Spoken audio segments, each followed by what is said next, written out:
I would like to welcome to the show live. I think you're in Florida. That's right, Dr. Greer? Yes, I am in Florida, and it's been a nice break from the freezing cold in Washington and Virginia, where my farm is. Yeah. Welcome to the show. Welcome to the show. Thank you. Now, it's funny you bring up the freezing cold, and you're in the warmth, and I'm in the warmth, and I feel guilty when I start off every show because we're here in Burbank, and it's sunny and nice almost every single day, and I know the country has been in just a catastrophic deep freeze for the last month or so, and yeah, I do feel a little guilty, but okay. Now, I do this with every guest, and our audience out there kind of expects me to make this testimonial when I start off every conversation, and that is this.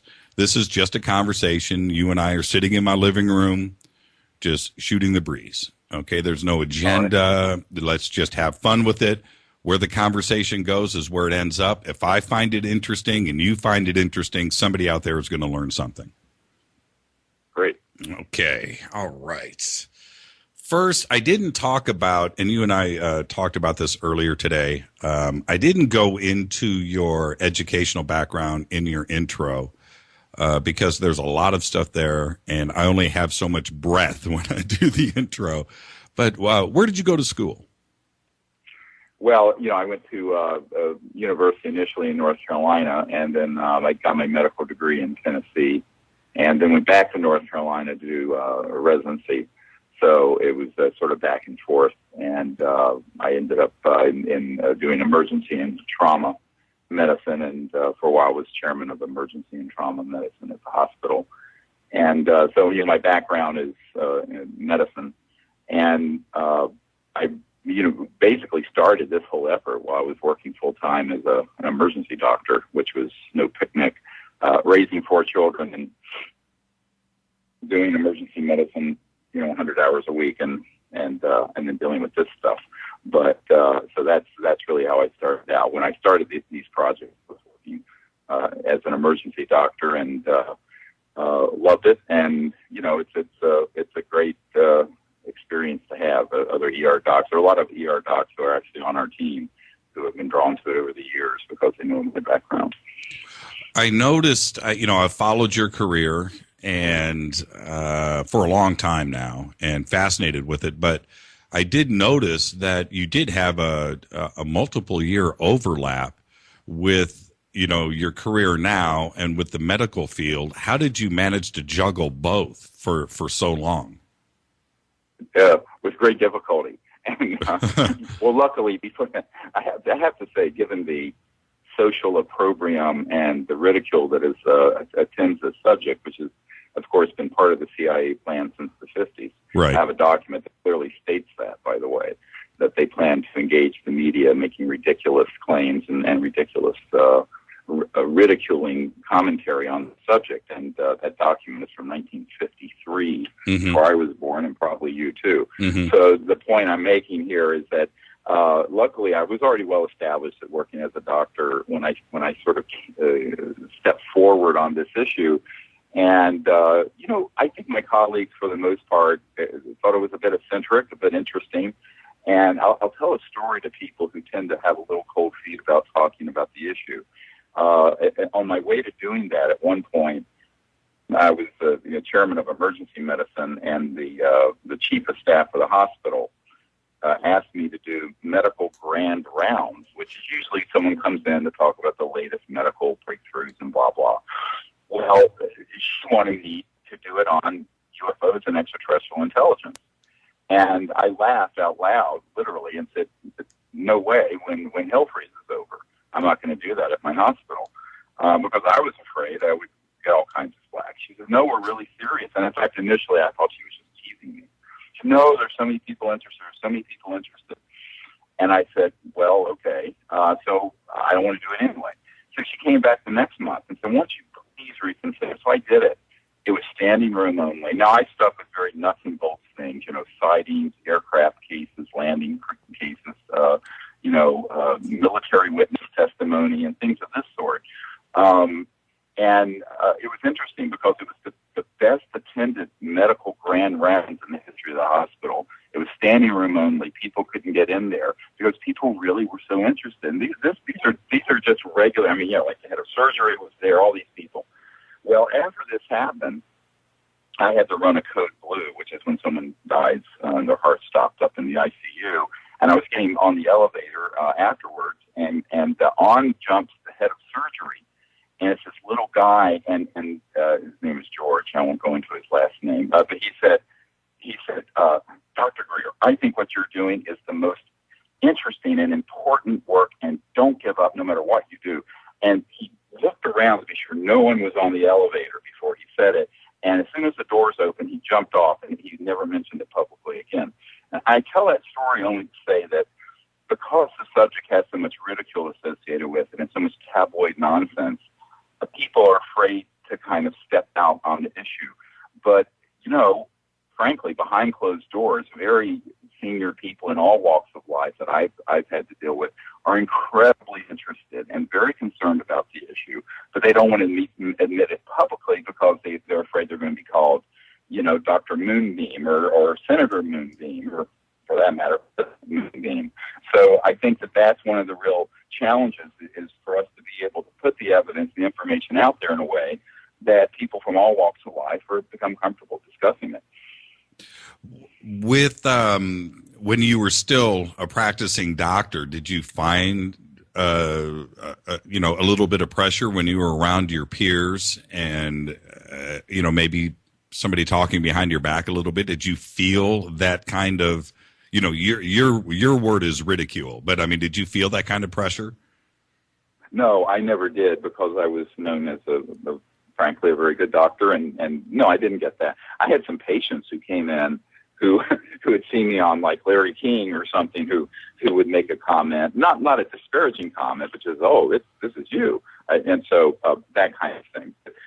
No, I really didn't. I think that people knew I was serious about it, and that we were dealing with it in a very credible way, and most people at that point didn't know the sort of shuttle diplomacy that my team was involved in. Way back 20 years ago, I was going from my medical work and then flying up to Washington to brief President Clinton's first CIA director on stuff, because the president and the CIA director had been basically stiff-armed out of being briefed on it. And so, people knew I was, to some extent, deeply involved. They didn't know quite what I was doing, but there was actually more support than anything else. There's always one event in somebody's life that changes things, some type of epiphany. Something happened to you as a young, what was it that caused you to have this, to make a choice in the fork in the road? You've got your family, you've got a medical career, or you can go left or right. Well, you chose to go right. What happened you had some type of event, and what was it?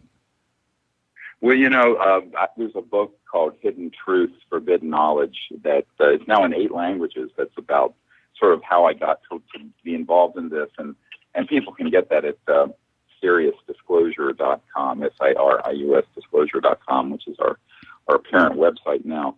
And it describes that this was not one event. I was 8 or 9 years old. My uncle was working on designing the lunar module. He worked for Grumman, that became Northrop Grumman. And he was a aerospace engineer with Grumman. And so there's sort of the whole space thing within the family DNA. And then about that time, I had a crystal clear sighting of one of these objects. And I mean, daytime, seamless object that materialized, hovered. I was with some boys in the neighborhood, and then it vanished. Now, my parents, who were, very skeptical people to begin with, were going, yes, well, this is just the imagination of a little boy. Mm-hmm. But I knew what I'd seen. Parents need to listen to their kids when they tell them things. And it ignited a lifelong interest. So I became one of these little kids running around 8, 9, 10, 11, 12 years old, collecting every magazine and everything I could on the subject, and clandestinely had a stack about 65 in my back of my closet, where I was reading this stuff. So you didn't have Playboys, you had UFO magazines, is what you're saying. Well, so, I was only 9 or 10, yeah.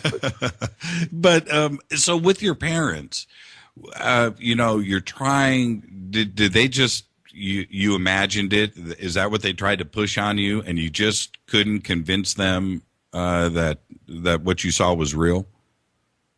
Yes, at that age, but not years later. Years later, it became quite clear to them that this was all very legitimate. And my father, prior to his passing, took a very strong interest in it. So there wasn't sort of any problem with that. And so luckily, my uncle as well, who was the guy at Northrop Grumman, of course, knew that this was legitimate, and was very encouraging for me to do the work I was doing. So, as a young doctor, it was hard, but I had a good support system. I have a hard time wrapping my head around, as an American in this country, that here you have each sitting president, which, by all means is the most supposed to be the most powerful person on planet Earth. And they go in and they sit down into office, and they're all of this secret information. Forget about UFOs, just everything else that's going on the planet. They're debriefed on everything, and it seems like each president is either confronted during the election process and about the UFO issue and disclosure. They talk about it, and then the second they take the oath and go into office, you never hear about it again. And so is there actually somebody or a group, you said cabal, and I think that's a good way to put it, that has that much influence? Sure. In fact, I'll tell you it's a little spooky, but, we're sitting here late at night. We might as well get a little spooky. After I did these briefings, I had a man who was very close to President Clinton back then come to my home. And he said to me, he was at dinner, and all my kids were around the table, and he was sort of a operative. His brother used to sleep at the White House a lot and stay over. And I said, well, how's it going with what we're doing? This man was very supportive of what we were advocating, by the way, ending the secrecy, bringing out the information, bringing out these 0-point energy technologies. And he says, well, the president's really very supportive of what you're recommending, because I'd done a white paper that's in my first book, Extraterrestrial Contact, The Evidence and Implications, is the title. And he says, but they're convinced that if the president does what you're recommending, he'll end up like Jack Kennedy. And I started laughing, because the reason I started laughing is this guy was sort of known as a big jokester and a very kind of heavy-set, garrulous, funny guy. And he stopped me. He says, no, I'm not kidding. I said, well, Kevin, don't talk about this in front of the children. Let's go to the library after dinner and talk about this. So we did, and he said basically that there were interests that were powerful enough that they felt it would be threatening. Now, whether or not that would have happened, I don't know. I mean, I'm not the president. I'm just working as a doctor in North Carolina who took an interest in this and then got kind of pulled into the middle of all this controversy. But ultimately, I came to realize that a lot of these folks, they may know something, and someone will come in and tell them something.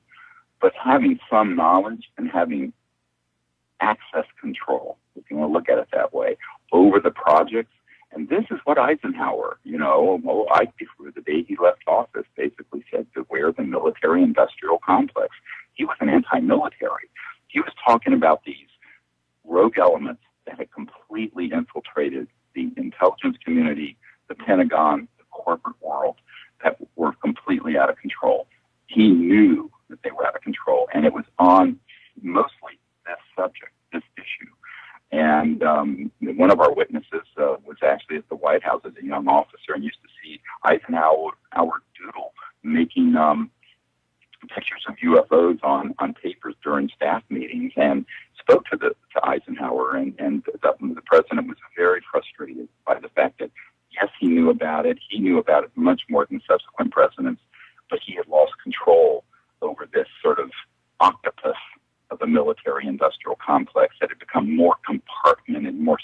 classified, more unacknowledged, more black. So I think that, there's a 50, 60-year history here that most Americans don't realize exists. And it's a tragedy for our country. So that's another thing, because in my mom's family, my mother was a daughter of the American Revolution.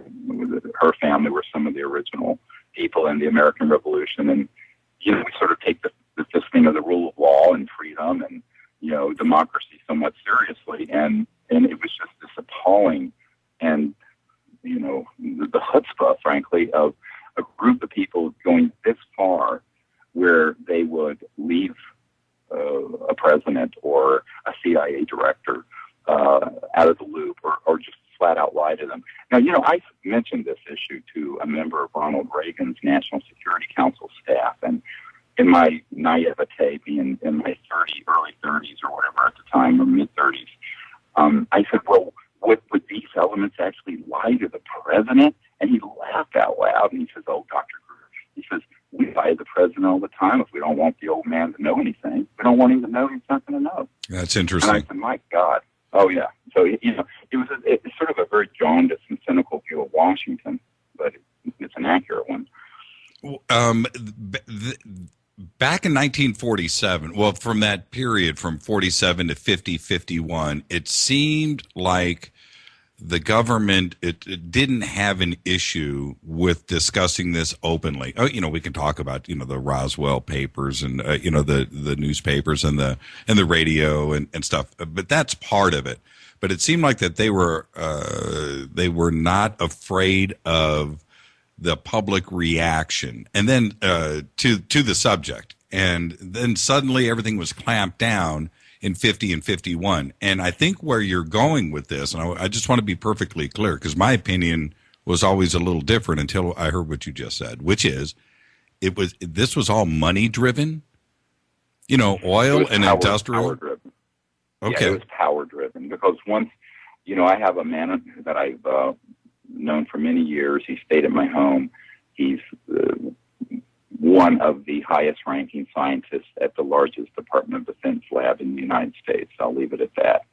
And this man had been in, quote, the vault, where some of the documents that people have heard about came from, but he saw them unredacted. And he basically said that between the late 40s and the early 50s, we figured out, quote unquote, gravity control and anti-gravity, and figured out how these things really operate in a very detailed way. And he said it was October of 54 that everything got sanitized and was burrowed even more deeply into more secretive underground facilities, completely segmented away. And when the Rockefeller Commission reorganized the Department of Defense, this is Nelson Rockefeller, not the Lawrence Rockefeller, whose branch I'd gone out to. Nebson reorganized it in such a way that the military and the Pentagon and the CIA became so labyrinthine or Byzantine that it was very hard to penetrate, which is actually how Eisenhower ended up losing control over all of this. And, of course, as they say, the rest is history. But, yes, it had to do with science, technology, and the implications of that being known. Because the implications of it, okay, you say, well, 60 years ago, but 60 years ago, big oil was still big oil. The king coal was still king coal. Right. The petrodollar was still very key in the post-World War II era. And so, it's this long history of something being kept secret. It's like Senator Barry Goldwater, when I was talking to him about this after he retired, he's the guy who had, John McCain took his seat in Phoenix, in Arizona. And I was talking to him. I was sitting in his living room, and he said, it's a goddamn mistake. Now it's a goddamn mistake then that this was ever kept secret. This is Senator Goldwater saying this to me. And I said, well, yes, sir, it is. And I said, will you help us? And he said, I'll do whatever I can. So we started going through a list of some of the people I knew who were part of this cabal, and we landed on a name that he knew, Admiral Bobby Ray Inman, who had been head of the National Security Agency and Deputy Director CIA, who had moved over to be on the board of Science Applications International Corporation. And Barry said, "Oh, I know Bobby Ray. We've been friends for years." I said, "Well, will you contact him for me and see if we can find a way to resolve this problem?" He said, "Sure, I will." Well, a couple weeks later, I hear back from Senator Goldwater, and he says, "I can't make any more phone calls like that for you, Dr. Greer. I wish you the best of luck." Right. Well, I don't know. No, I don't know what happened. I'll have to tell you, Jimmy, but someone took the fear of God in Senator Goldwater. And I have a nice letter from him, and, but it was made very clear to him, back off of this. Well, I think all of us, myself included, I think we felt that Inman was ready. He was on the fence. You know what I mean? He was right there. And actually spoke about it and privately with and then all of a sudden there was nothing. Yeah. And right. Same thing with Ben Rich, the head of the Lockheed Skunk Works. We have one of our disclosure project witnesses who worked at Lockheed, the super secret skunk works up there in the high desert of California. Right. And Ben Rich began to talk about this, and then as someone must have put the fear of God in him or something. So I think that, there's a lot of intimidation. There's a lot of threats. There have been deaths. And I think ultimately this is why I concluded I felt I had a moral responsibility to offer this first to the executive, to the president, to the Congress. I actually met with the Boutros Ghali, the people at the United Nations at the time, and said, "Look, we need to fix this problem." But no one wanted to do it.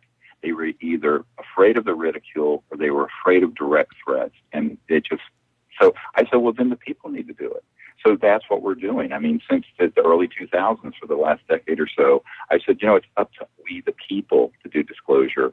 It's up to we, the people, to make peaceful contact with these civilizations. And it's up to we, the people, to bring out these technologies, because it isn't going to happen, I think, from the centers of power. The centers of power are either intimidated or corrupt, or frankly just don't have the courage to do it, that they just don't want to be bothered. You touched upon this earlier. I don't want to let this thought get away from me, but concerning oil back in the 50s, and one of the, looking back with hindsight, we all know that old adage, but back then, oil, the consumption wasn't what it is today. That's the first thing. Right. And oil was infinite and it was cheap. But today we have issues, and peak oil is now something that has been talked about. And when you look around, not only the obvious infrastructure with trucking and cars, that's the obvious thing. But then we have, the airline industry. How do you think these planes are going to fly in 10 years? So now it's a concern today for not only, it's not the oil producing countries and the money that's there, but it's the other infrastructure and that money that needs to keep running. And now I would think it's more of an issue with the 0 point energy and gravity, that now maybe somebody needs to step forward and look at some alternatives. Otherwise, these planes aren't going to fly. Well, this was the point. This is the point I made a few months ago. Just in the last few months, I was at a meeting, and there were 120 leaders, world leaders, and leaders in different segments from around the world there. And I was invited to come and speak to this group, and I was sort of shocked. But the guy who organized this meeting, it's sort of like a really small Davos sort of event, said, "Would you come?" And I said, I thought it was a joke. I said, "Sure." And, the year before, the guy who presented there was the recently retired director of national intelligence. And 2 years before that, it was Bill and Hillary Clinton. And they're wanting me to discuss this issue. And I went, what is going on? Right. And my wife and I thought, well, should I do this? Well, I couldn't bring any security or staff. My wife was invited to attend with me because she didn't want to. It was such a long trip. She didn't want to go. It was out in the middle of an ocean somewhere. And so I said, well, I'll do it. So I went. And what was interesting is that most of the people there really didn't know anything about the issue. The few who did, they looked at me like they wanted me to drown me off the pier, frankly. But I think that the more interesting point, that the organizers of this, and the man who organized it is very good friends with the Clintons and with Mikhail Gorbachev, and kind of helped start the Davos efforts, and is a really big guy on the world stage. And he, in the closing 10 minutes of the whole three-day event, said, because a lot of people were really mad that I was there. They're furious, actually. Because you had senior people from BP and the coal industry and the oil industry and Goldman Sachs and McKinsey and God knows all these things. And talk about being in the belly of the beast.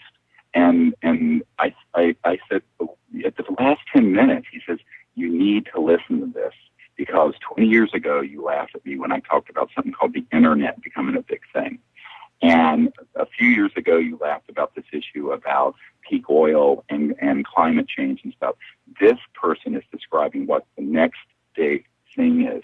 Now, this just happened, so all your listeners listening to this going, they asked me not to go into detail of who was there, and I said, that's fine, I won't. I'm not going to betray your confidence, and I don't do that. But what was interesting is the reaction, because it went from denial to hatred to complete confusion. So I sort of dropped the bomb on this group, and now what we're doing is we're taking all the military disclosure witness testimony from all these top secret guys and the documents and the material we have, and we have it on a DVD that's being passed around to all these 120 people. But what I think is happening, by the fact that I got invited to something like this, and now that same folks are up at Davos in Switzerland, the World Economic Forum, talking to all these people, I think that people are trying to learn about it, even the people who aren't part of the secrecy. And the message from the organizers of this event was, we have to see opportunity from disruption because this information and these technologies have to come out. There is no other choice, and you need to know about it now and start making preparations. It was a very interesting 3 days, I'll tell you. But that was the gist of it, just exactly what you're talking about. But these people, the wise elders of this group, are saying, you got to make plans. I've got a quickie. I just want to have a little fun for a second. I've got a bunch of email in a row. I'm going to read this one really quick. I would have asked this question myself anyway, so we'll get this in. This is from Kim.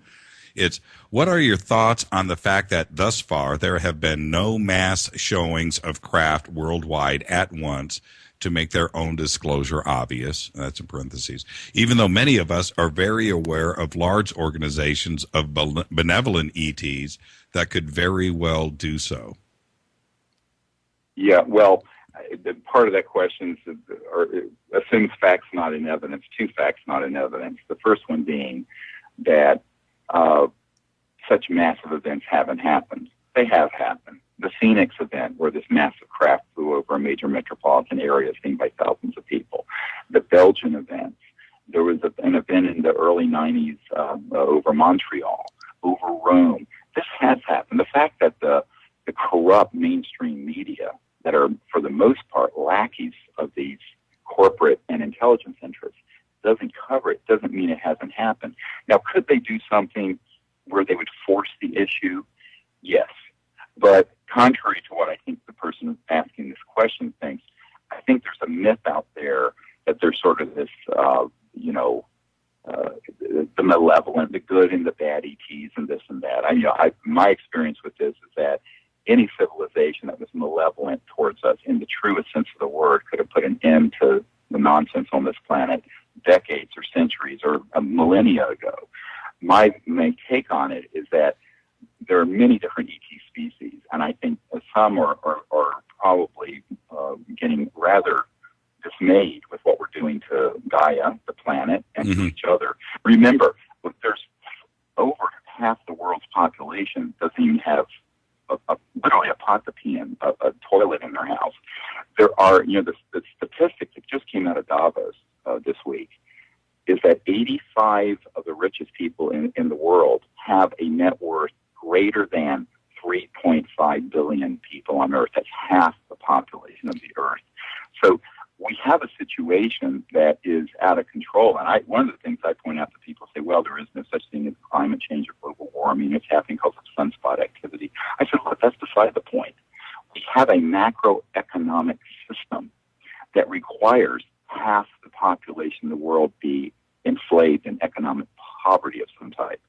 on top of which all the toxic stuff we're dealing with nuclear power plants like Fukushima and pollution and what have you. But setting the environment aside, even if you didn't care about the environment, if you look at the human suffering that's a result of the current macroeconomic system that is a direct result of our energy and petrodollar system, that's a huge issue, and that's what's got to get fixed. And so I think the ETs, as I understand it, are waiting for humans to fix this problem because, if any group, no matter what you think their motives are, and you can debate that all day, it's like counting the angels on the head of a pin, it's sort of fruitless. But whatever the motives may be, if they were to do something like that, two things would happen. First, it could induce panic, and they're smart enough to know that. Secondly, the militarists and the warmongers would spin it as, it's alien invasion week. And guess what? One of the subtexts of the secrecy is not just the macroeconomic issue. It's taking the information, spinning it as if there's a threat out there. And I just got a phone call an hour ago from a deep source in the intelligence community telling me about a project Thunderbolt up there near Provo, Utah, and other places that one of the contractors is using to target ET craft with these massive electromagnetic 7 million watt discharges. Anybody out there who knows and has worked on Project Thunderbolt should get hold of me, because this is an actionable piece of information I'm putting out over the airways for the first time tonight. But my point is that clearly, given the crazy things we've been doing for 60 years, if they wanted to make a show like this, they could. But I think that stepping back, let's step way back for a minute, they see that humans have the ability, usually at the last second, to do the right thing. As Churchill said, you can always count on the Americans to do the right thing after they tried everything else. But but I think humans, as a rule, have this history of learning lessons kind of the hard way. What I'm hoping is that we do it in a wiser way than the hardest way. We bring the information out. We find a way to make peaceful contact with these civilizations, and we bring these technologies out. But I think that that's a rational thing to do. But there are stakeholders, these uber elites. And we're not talking about the 1% here. We're talking about the 0.0000000. Right. All right, let's get clear on that. Yes. The people whose sovereign wealth fortunes are in the trillions of dollars and things like this. So those folks are the ones who kind of like this centralized power system. But when you have a free energy or 0-point energy device running your car in your home or your village in Africa or South America or India, guess what? That whole power dynamic changes. So I tell people it is literally a democratization that they would not be able to stop, because the centralized power and the corruption that has gone with it over the last half century, or century actually, would no longer be able to stand on its own. And I think this is the issue people have to understand. The ETs know that that's a huge change that has to happen. But if they forced it, would it be like us going to Afghanistan thinking that we're going to enforce Jeffersonian democracy in a medieval, feudal, warlord society? I mean, this is, it's better if we educate each other, come together as a people, make these changes. If the ETs have to do it, that's really going to be bad. That means that we've really gotten to the point where we're in imminent biosphere collapse, or the Dr. Strangelove nut jobs in these laboratories in the United States and elsewhere have developed weapon systems that are a true existential threat to the ETs. Now, I will tell you that if you look at the Disclosure Project witness testimony, not only from Werner von Braun's spokeswoman, Dr. Carol Rosin, but other people, you see this pattern. In fact, I met with a colonel who, at the time that Carter and Reagan were transitioning, was on a team trying to sell the whole Star Wars things to them. And he told me one of the things they were selling is that there's an alien threat, and we have to have a weapon system to fight them. And he told me, he says, everyone knew that was false. It was a complete false flag. Forget the Gulf of Tonkin and Vietnam. This is the big boogeyman that's been created. And if you think that with trillions of dollars, as Rumsfeld said, you see this in the film SIRIUS, SIRIUS, that just came out. Rumsfeld at the Pentagon, the day before 9/11, says there's $2.3 trillion unaccounted for, missing out of the Department of Defense budget. Well, with that kind of money, you can do all kinds of what is called stagecraft, to hoax pseudo-ET contact events, to hoax things, to make people think there's a threat when there is none. Who would benefit from this? The usual guys who are the foxes guarding the hen house, the big warmongering crowd, and the ones who are making a lot of money from it. So one of the interesting things that you see is that there has been this transition, this arc, which was predicted by Werner von Braun as he was dying. He says, well, we have the Cold War. After that, we're going to have global terrorism. After that, we're going to have concerns about asteroids and have to have weapons in space. And that was just announced that the Russians and Americans are working on that together. And then the big thing that we've always planned to play is to hoax a threat from outer space from ETs. And he says it's all a hoax. And you know what's interesting is that I've heard this from so many people deep on the inside, and yet the stock and trade on the internet on this subject it's filled with this sort of subtext that was in the question you just read. Right. We're going to take a break. I want to ask one question before we take a break, which Sure. is this. Are we in contact with ETs right now? Is the government actually in contact right now?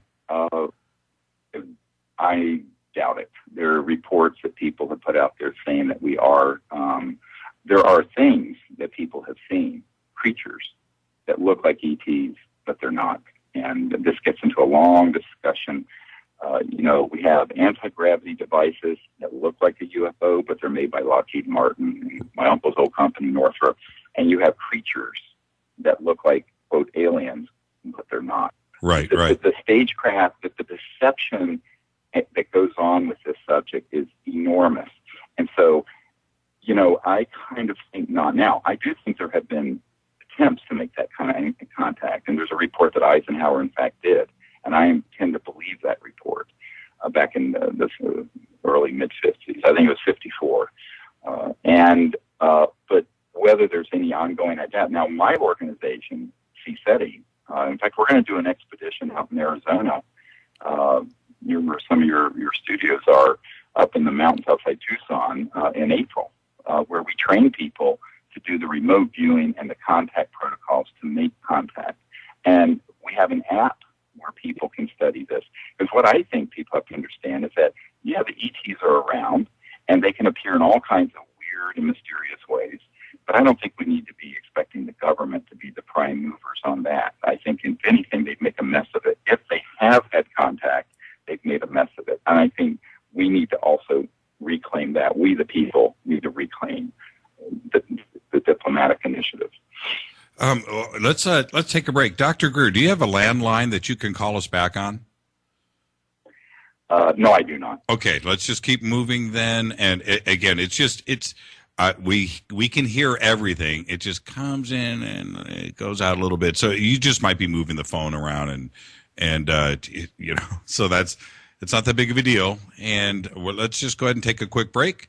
And cueing the music now. Okay, I want to talk about SIRIUS. I have a quick question from one of the listeners here, and it says, please ask Dr. This is from Renee of Tucson, Arizona.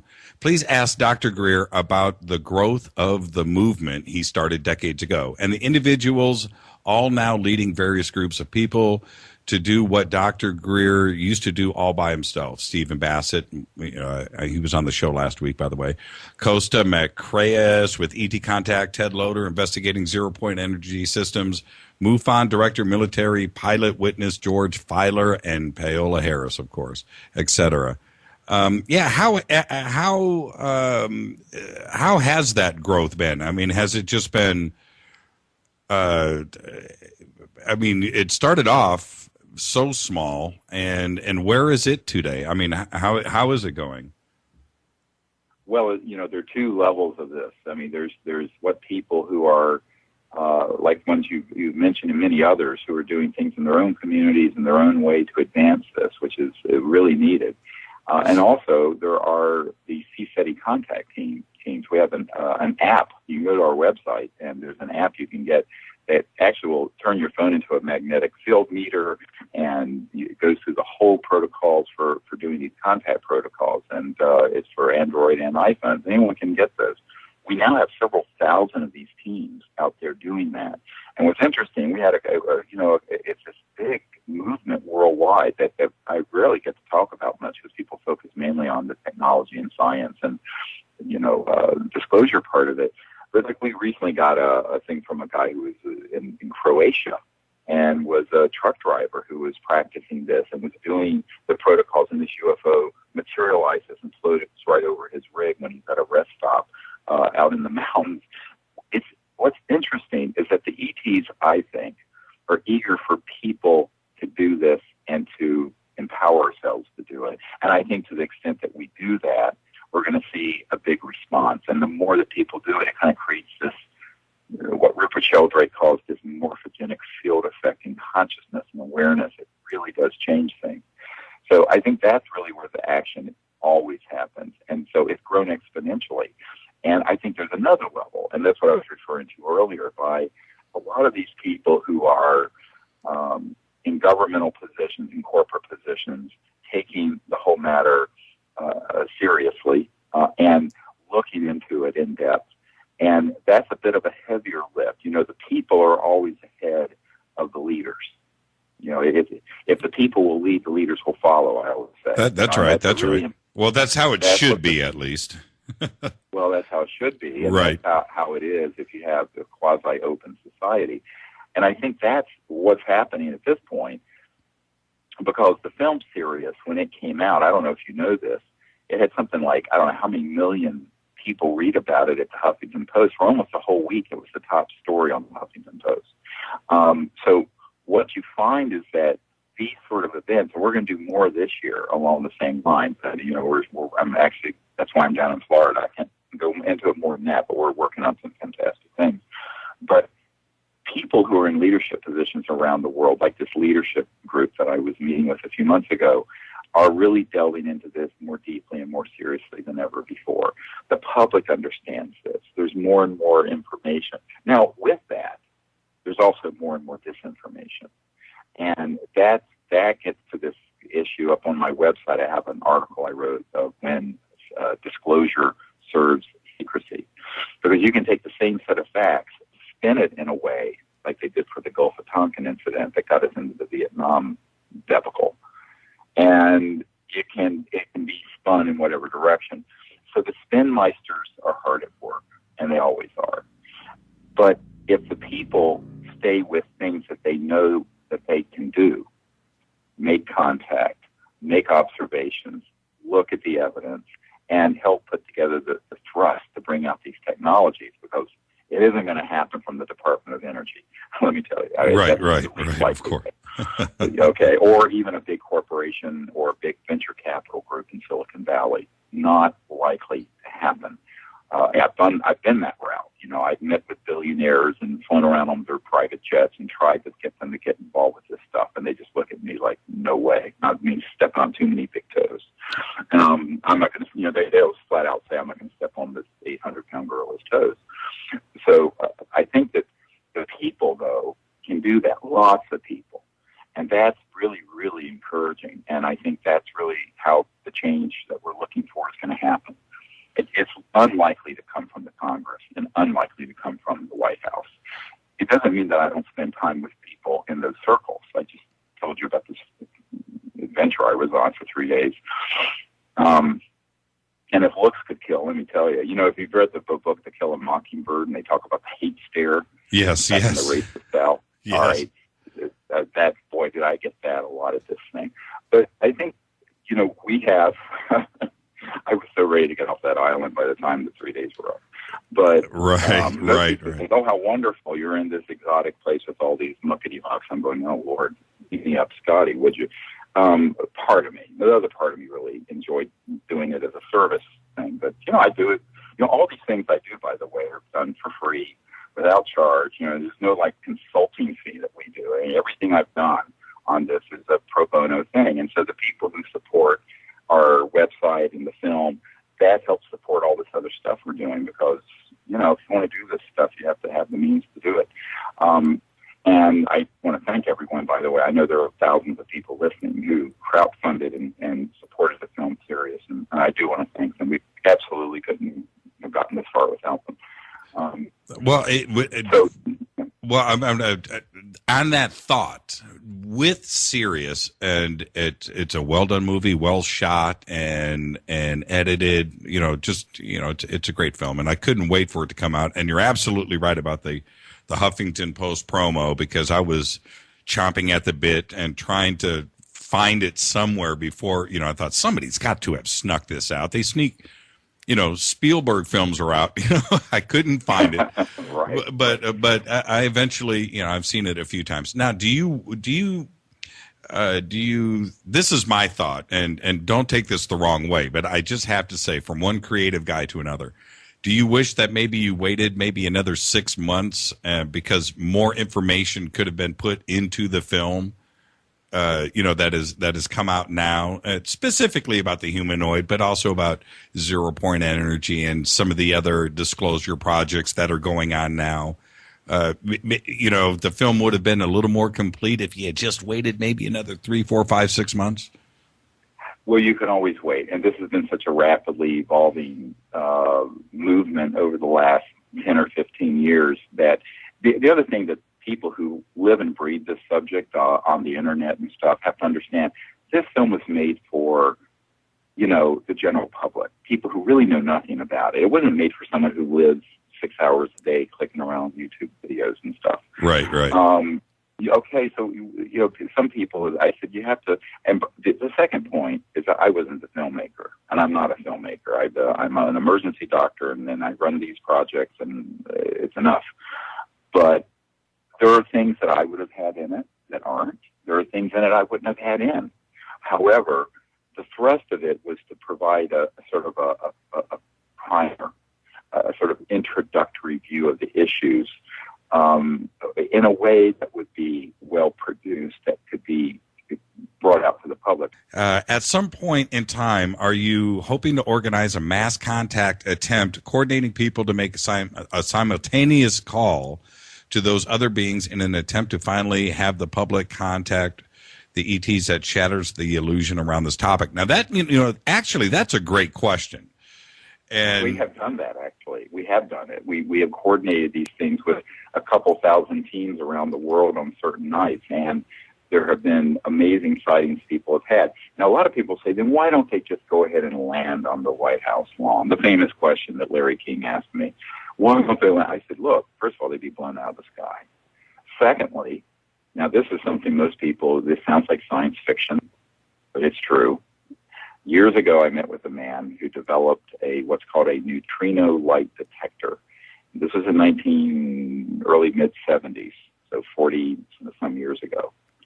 And this device was seized under a national security order because people at the NRO, National Reconnaissance Office, that runs all the super secret satellites, figured out this could be used to detect ET craft when they're coming out of trans-dimensional space-time, stepping down into 3D.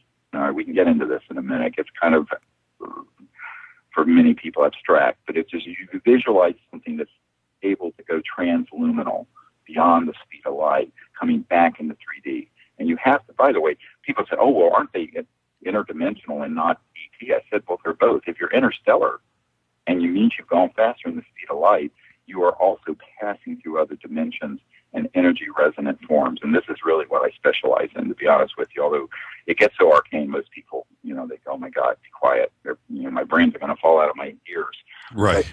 But the interesting thing about it is that when you think about it, okay, let's say that there's a craft and it's just hovering, but it's still shifted. All the matter, all the metal, all the beams on board are shifted beyond the resonant field of detectable light.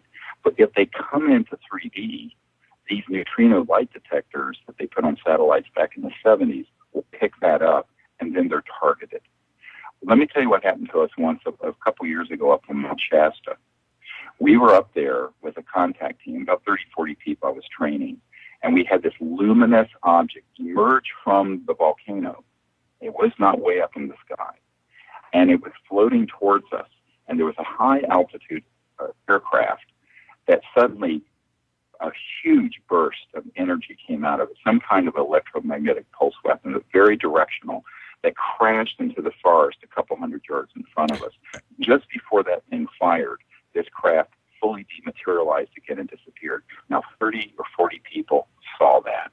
So what I tell people is that it isn't as if there's, yes, they can come and go, and there are times where they can come and go with more safety than others, but all these, what used to be called crash retrieval events that have happened, people, if they think that these beings have gone from one star system to another one, or one planet to another, and somehow just can't find their way across the desert of Roswell, New Mexico without crashing, this is silly.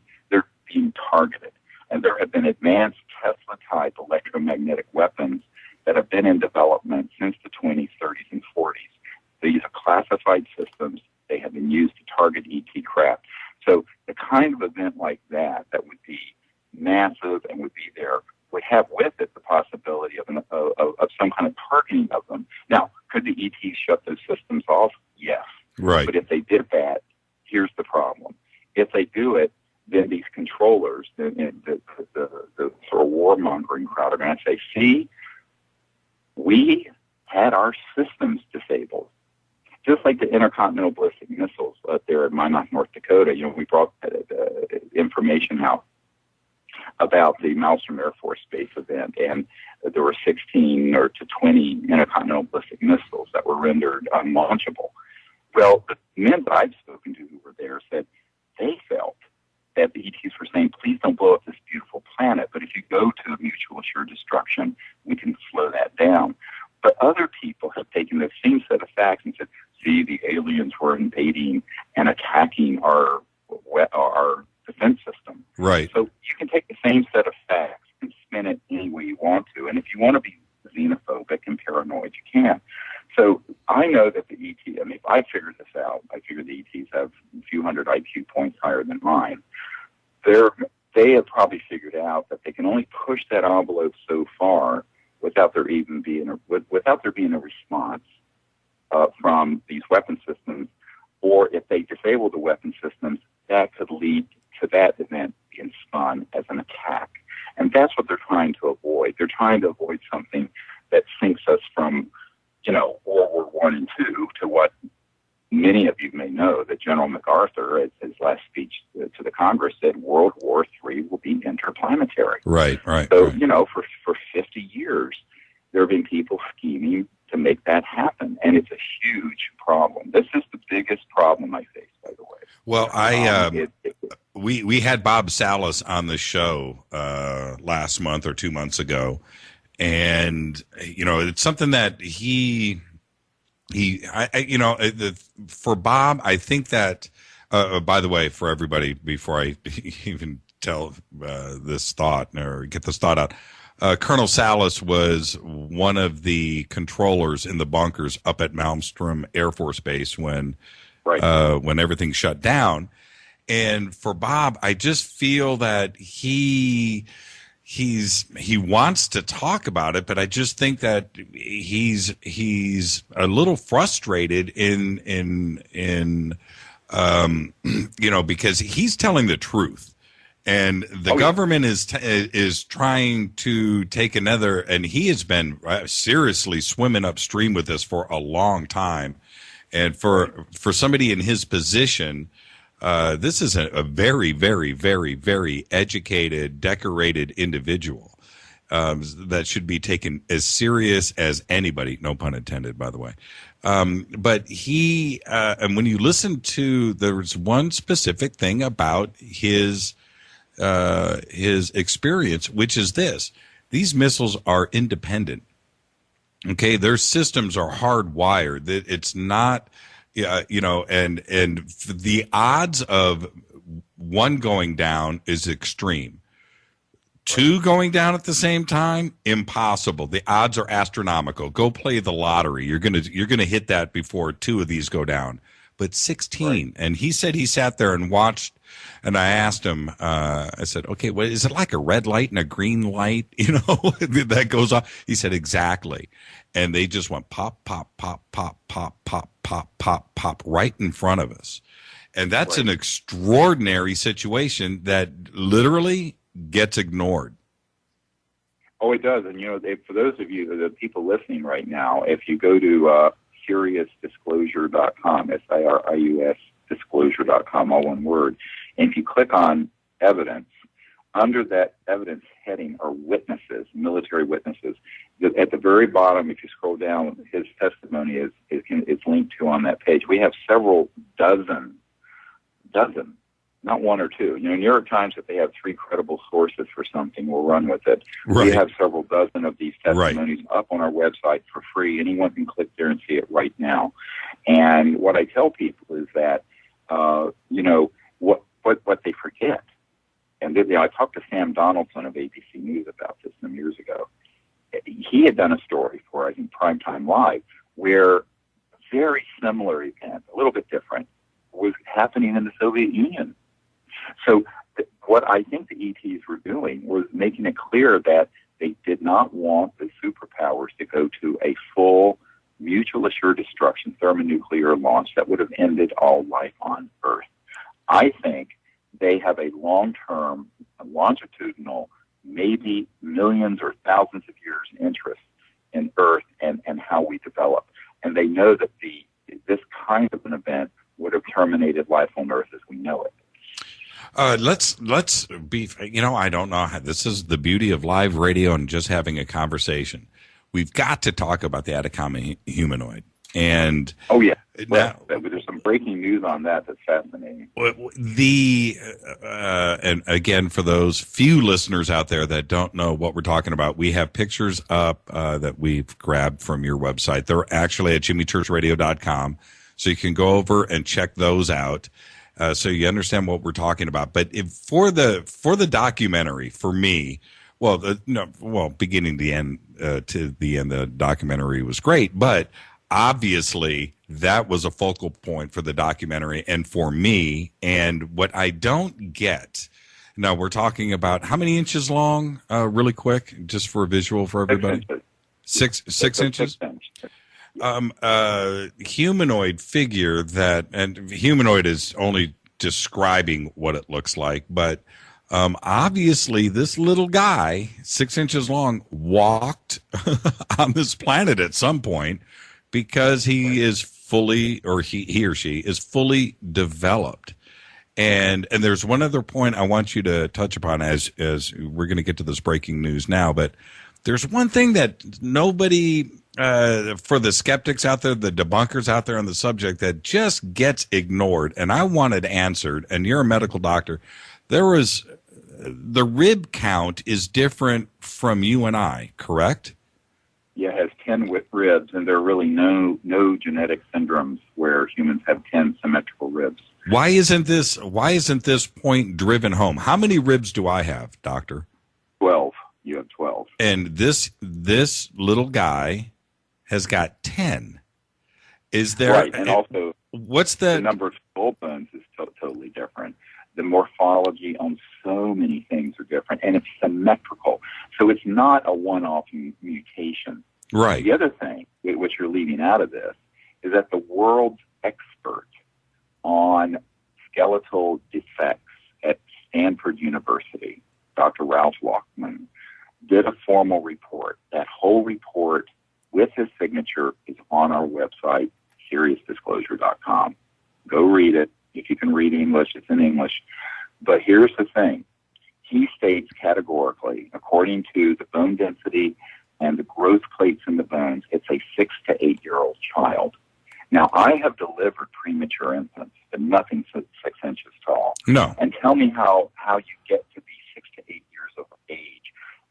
And when I say that this is the world's expert in this area, he literally has written the textbooks, literally, at Stanford, at Ivy League school there in California. So when you look at his report, and then you look at this CAT scan, and the CAT scan is up there for anyone to see. The X-rays are up there for anyone to see. We've been very open about this. Now, where you get into the confusion Minds TV went sideways. Everyone went sideways. Dr. Nolan, who has done the work of the genetics, we clipped some ribs, okay? I had to damage the little guy a little bit, and took bone marrow from the ribs. It was all done forensically. Dr. Nolan at Stanford extracted the bone marrow and then ran the DNA through automated computer systems, comparing it to the 2,500 ethnic groups of the whole human genome from every kind of group and race around the world. Right. What happened? Now, this is a high-quality sample. It was done multiple times, like 25 to 50 time read-through, all right? I'm not going to get into all the technical stuff. 91% of the genetic material matches with humans. But remember, 98.4%. Neanderthals, which are not Homo sapiens, they're not human, are 99.5%. This had a 91% match, and it's consistently been that or less in more recent tests. On top of it, when you run a computerized thing like that, the computer is going to try to assume that this is a human, and it's going to try to match things. Now that they're going back, they have found that the areas that would explain for the small stature of the ET, right, like, normally dwarfism, although there's no dwarfism where you have a 6-inch 8-year-old or 6-year-old, those are all normal in those areas of the genome. But they have recently just found some genes that seem to be controlling for the small stature, which is unbelievable that it could live 6 to 8 years, only 6 inches big. It is absolutely not a fetus, by the way. The people who have said that just are incompetent quacks. Right. So I mean, Dr. Ralph Walkman's report is positive. It's absolutely and by the way, in Barcelona, the head of the X-ray center, Dr. Manchon, when she saw the X-rays immediately and the CAT scan, she says, "This is not a fetus. This is a child that lived a number of years." I mean, she was astonished. She's still looking at this thing going through the CAT scanner at this huge X-ray center in Barcelona. That's only 6 inches. It fits in the palm of my hand, less even. So what we concluded from the DNA, is that now at Stanford, Dr. Nolan has to report that it's human, and that until proven otherwise, because there's no ET database. Okay, right. ET DNA. And this has all been done computerized. Now that they're going back more manually, they're finding even more strange things, like the fact that the small stature seems to be explained in a set of genes. And I'm quoting from Dr. Nolan. This is just in the last few hours, days, where he has said that the chances that this is a random mutation are infinitesimally small. In other words, the size of this creature, the symmetry, the 10 ribs, everything, it's reached the point now. So that means if it's not just a one-off mutation, it's an organism. Well, what organism is it? It's 2 arms, 2 legs, a very large head, a very oversized cranium, where the brain would be. And yet it does share a lot of genetic material with humans.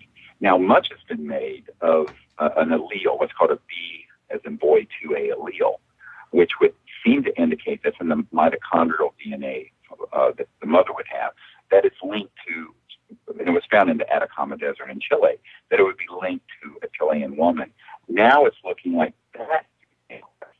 Initially, by the time we finished the film, it was thought to be a male. The last that they know, they don't know if it's male or female.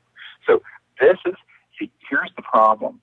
If you were to go through the genome, meaning the whole genetic, several billion base pairs of this creature manually, like we did with the human genome, that took 10 years and billions of dollars. Well, we don't have those sort of resources. Dr. Nolan doesn't have those sort of resources. So the genetic information that all the debunkers says, the geneticist is saying it's definitely just a deformed human. Look, he's going to have to say that. Well, let's face it. I mean, he's a mainstream, has 40 PhDs working under him. He's not going to say it's ET. But neither am I. I have never said it's ET. I'm saying this creature is very mysterious. Now you add to this other thing that has happened since the film came out. we've got footage of something that looks very similar to this one that was found in 1996 in Russia, in what was the Soviet Union. And in Russia, the FSB, which had been the KGB, seized it before I could get there. I remember when the case broke and I was asked to try to get there, and it disappeared, but there is video footage that we've gotten. There's another tiny little humanoid that apparently is still in Chile in someone's possession that a researcher who has been down to Chile has told me about. Now, Dr. Nolan and all of us have concluded that if there's more than one of these, case closed. It's another organism. But, to really go down there to do a total archaeological expedition, forensic expedition, go into these remote areas with the right equipment, it would be, frankly, millions of dollars, which we don't have. But the evidence that is pouring in the last 6 to 8 months is indicating this is even stranger than we thought it was. And the genetic information is certainly indicating that. And Dr. Lockman's report pretty much was the explosive part of it. Well, where he says it's a 6 to 8 year old. You go show me anyone in a neonatal intensive care unit at Cedars-Sinai that can keep a 6-inch live, exactly, creature alive for 6 to 8 years. It's not possible. No, and this is the thing with. Obviously, I haven't seen this in person, but the humanoid in person. But when you look at this, and I am not in any way a doctor of anything, okay? But when you look at this, this is an obvious, fully developed creature of some kind. Now, you may not want to go out on the limb and say that it is a definitive ET. I understand your position. But when I look at that, those little feet are developed. Those I have 2 daughters, doctor. Okay, I know what they look like when they were 6 months old, 3 months old, and that is not the case. And when you look at this skeleton and you look at the arms, you look at the rib cage, you look at the head, you look at the neck, you look at the feet, you look at the bone structure, and this is a 6-inch humanoid that was walking. This can't be, it's ludicrous to me for somebody to dismiss the obvious. You can go and say DNA this, or I don't want to hear that argument. What I want to hear is tell me how when was the last time you saw somebody 6 inches tall walking on this planet? You haven't seen it, and I just don't want to hear it. You're not going to.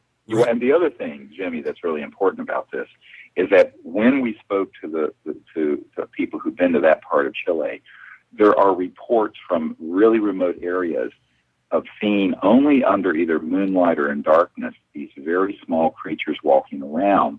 And apparently they can't stand our spectrum, the sun's UV radiation, so they're only seen under low-level light or moonlight. And there have been other reports of these creatures in other parts of the world as well. On top of it, there have been reports of these sort of luminous spherical objects going down into the foothills of the Andes, in the area where this particular being was found. So this raises all kinds of questions. Now, is it possible that this is this organism, whatever it is, was part human and part something else? Is it something else altogether? We don't know.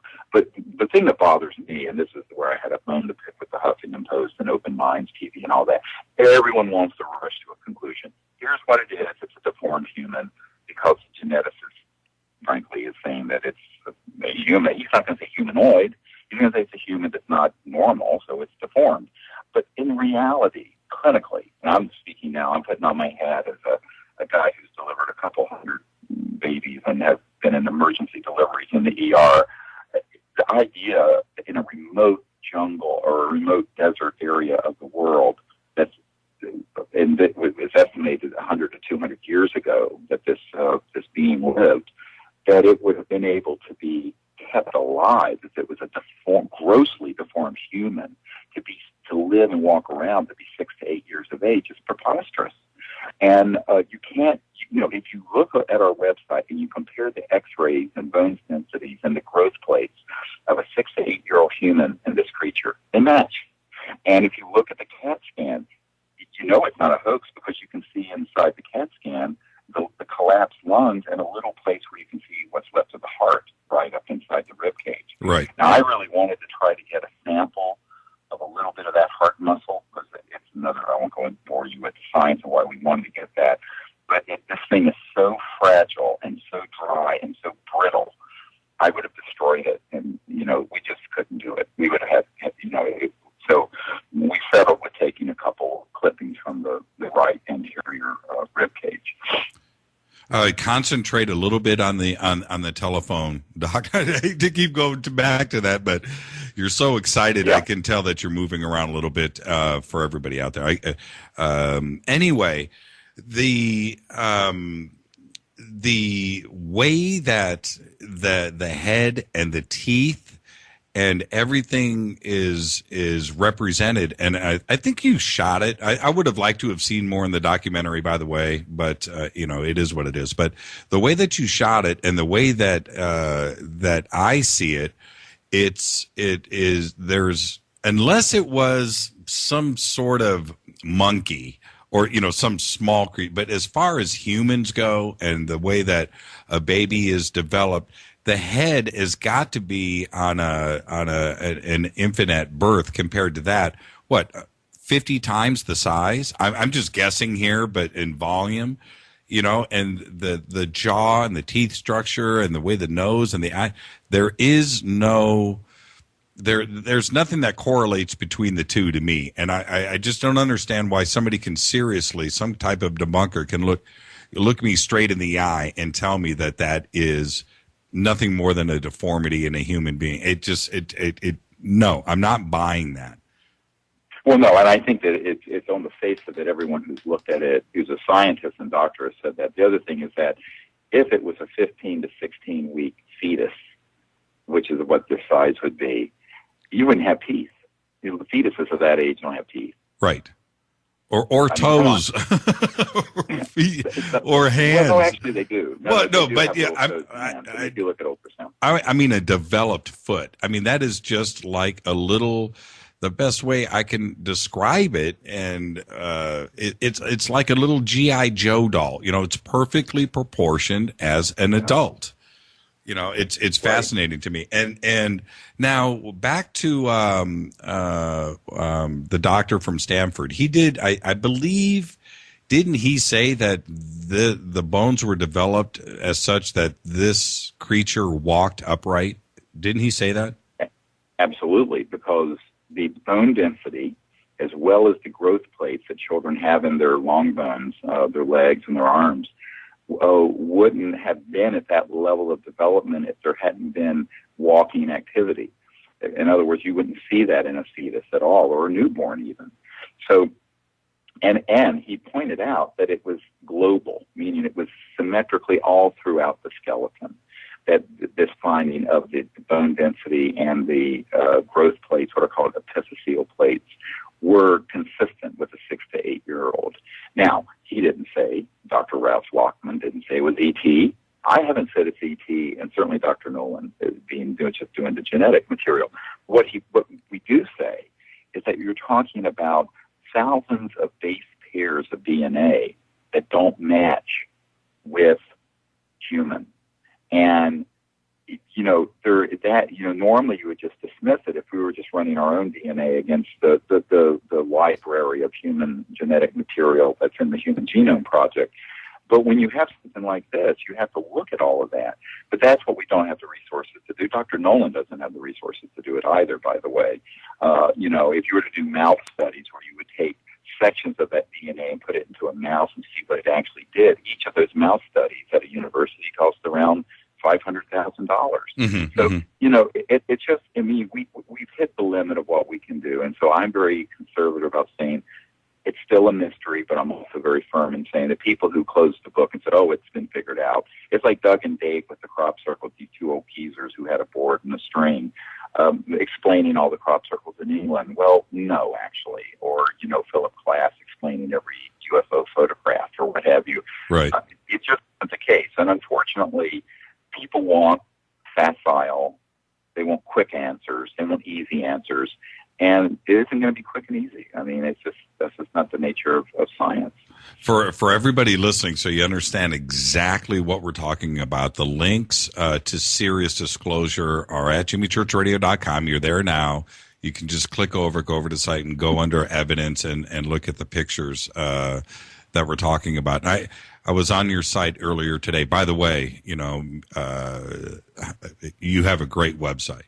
And we work really hard at ours, and I know how much effort is put into an effective site, and you guys do a really good job there. So I know that if you go over and you look at evidence, I think the first drop down there is the humanoid information. Right, that humanoid, yeah. Yep. Sure is.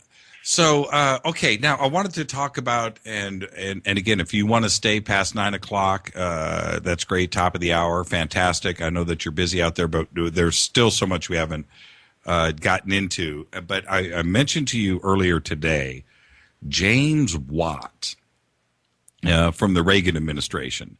And right. I think that his quote, and he was busted. He was cold busted. And the thing is one of those rare instances where you really need to explain your way out of this one. Not you, but James Watt.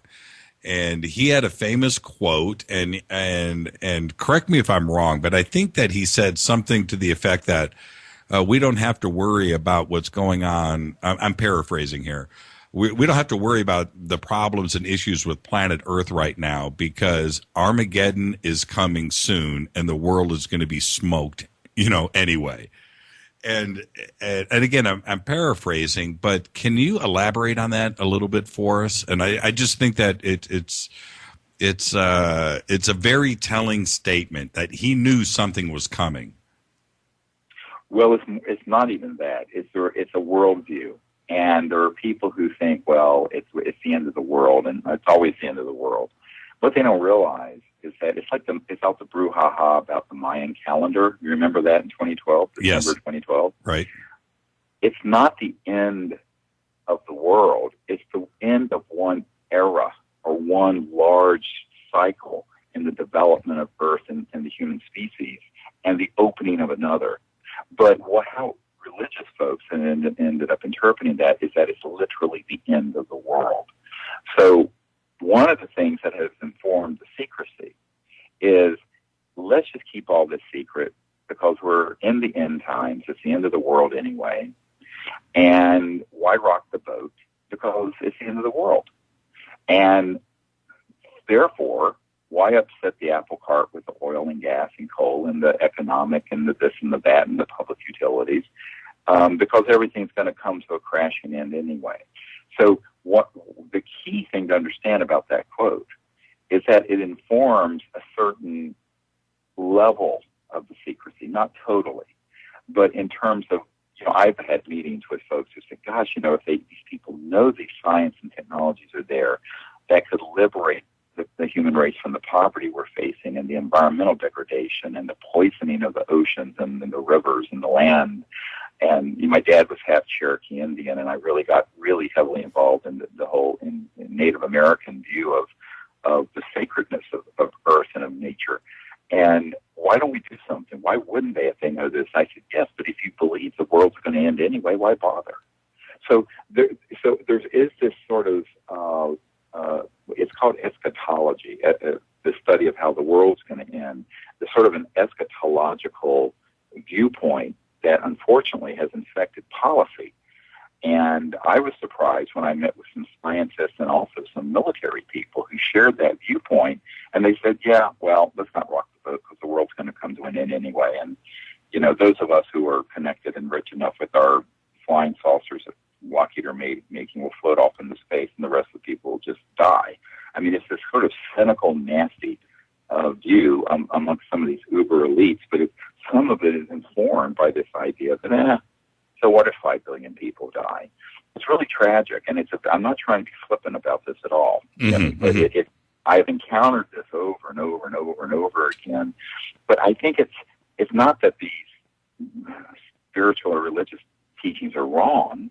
It's that they've been interpreted incorrectly, just like the whole Mayan calendar. It was this doomsday thing. I'm going, no, it wasn't. And most of the wise elders, by the way, in the Mayan culture said as much. It just means that there's one big era of development and history of human race that's ending, but there's another one opening.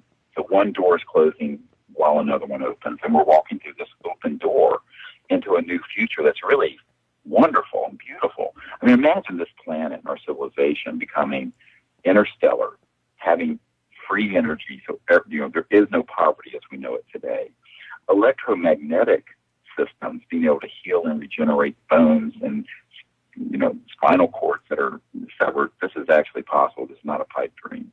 Using these very advanced trans-dimensional physics. There's all kinds of things that could happen within a generation once we make it over this hump, as it were. Now, the requirement for that, and I talked to a number of people, and I was talking to Paul Hellyer about this, the entry ticket to us becoming interplanetary is that we become what Michikaku calls a level 1 or type 1 planet. We're living together peacefully, and we're no longer at least destroying our own biosphere. We are still a type 0 planet. We're still at the point where we're blowing each other up because of relatively minor differences in race or religion or creed or ethnicity or economic belief systems. Over the last 100 years, remember, we have killed in warfare around 200 million people, which would be the population of an entire planet in many star systems, and was the population of Earth not that many hundreds of years ago. So I think that we have to look at what do we have to do to transition off this misguided idea that the world has to end. Well, because I think really but as I have to just interject, what is it that we have to do? I know you say do everything. Go ahead. I'm saying, you say you wonder, and I'm with you, and I'm listening. What is it that we do have to do? I think the biggest part of the change is in, and I know this sounds a little spiritual, but it's in the level of the consciousness of all of us. We have to, as Einstein said, no problems is ever solved by the level of consciousness that caused it. We have to look and think of things very differently, whether we're looking at each other as humans. And we have to transcend the differences and see that within all intelligent life forms, meaning whether they're human or not human, there's this spark of the sentient conscious mind. And as Erwin Schrödinger said, the father of particle wave theory and modern quantum mechanics, said, the total number of minds in the universe is one. That is, it's a singularity. So there is this, if you will, aspect that's a deep spirituality that we have to begin to understand, which I just make a distinction between that and different religions that often are in conflict for various social teachings, but this deep understanding of who we are, the light of consciousness, the light of conscious intelligence, and that is really is a singularity, that in that we can all be one. And begin to operate as if that is the case, because it is the case. And I think that then will inform what we do with each other, with technologies, with science, with disclosure. So the big change, I think, that has to happen is within ourselves. Before, and again, if you want to stay with us, let's keep the conversation going. But there's a few things that I need to get out there. One of them is you and I were talking about ancient aliens, and I know that you're on you've always been on the show, but you've just shot next season 2 as well, so we're excited about that. I am, and I've had those guys on this show too as well. Now, my take is this, and then I want to hear your take. My take is this. The Earth is a little bit too old. That's the first thing. It's just too old. We're talking 4.5 billion years old. And right. So the thought of somebody not cruising by at least once just to do a drive-by, that hasn't happened is ludicrous. That's just, it's an insane thought. And when you think about our research now and the way that we are able to detect planets with our own little primitive technology that we have, our little backward self, we're able to detect planets. So the fact that, you know, in the opposite sense, we have been detected, surely that's an obvious thing. But I do believe that we have been visited at least a couple of times now in the distant past. Does it happen on a daily basis today? I would like to think that it does. I know that I firmly believe they know we're here. Period. That's absolutely. it. Absolutely. It's the end of the discussion. Yeah, you're right. I have no doubt about it. And you know, it's interesting because one of the men I've worked with who is wanting to help us with the energy development work, who has worked for years under contract with IT&T, and from that the CIA. It's IT&T's the Cutout Corporation. He frequently has had, over the course of his career, devices brought to him that are parts of machines and very old things that are in the hundreds of thousands of years old, thousands to hundreds of thousands of years old, that have been pulled up off the bottom of the ocean or been found underground. And his task has been to figure out what they might have done, what kind of purpose this device would have had. Now, it's very classified stuff. I know this man. He stayed at my home. I've been down to his lab near the Huntsville Space Flight Center and the Redstone Arsenal in Alabama. Right. But what I found in talking to people like him is that it's kind of an open secret in those circles that the world has had intelligent life way before the time we think, and even human civilizations that have come and gone way before what we realize of the last 10,000 years, but that there has been contact and involvement with the development of Earth and perhaps Homo sapiens over many, at least 1 million, 2 million years, from involvement and contact with extraterrestrial life forms. So one of the things that these scientists will tell me when they're looking at these materials is that it's kind of like, yeah, doesn't everyone know that? You know, but it's interesting. This gets back to this whole paradigm issue. I was talking to a man who worked at Jet Propulsion Labs. I could not convince him to go public as a disclosure project witness, but he had worked on some of the imaging of the structures on Mars. And he says, you know, that's not a myth. There are artificials on the moon and on Mars, but they're so old. I mean, and he indicated millions of years old in the case of Mars. He says, but the shape of them being obelisks, like the Washington Monument, of one huge piece of stone, like the ones that are in Egypt, and the pyramid-shaped objects and other structures, he says it would be an obvious connection with early human civilization. And I said, well, why don't you bring that out? Because it's something old. It wouldn't rock the boat like a current operating UFO technology. He said, no, you don't understand. If that information came out, it would collapse the orthodox belief systems of every orthodox and fundamentalist religion on Earth.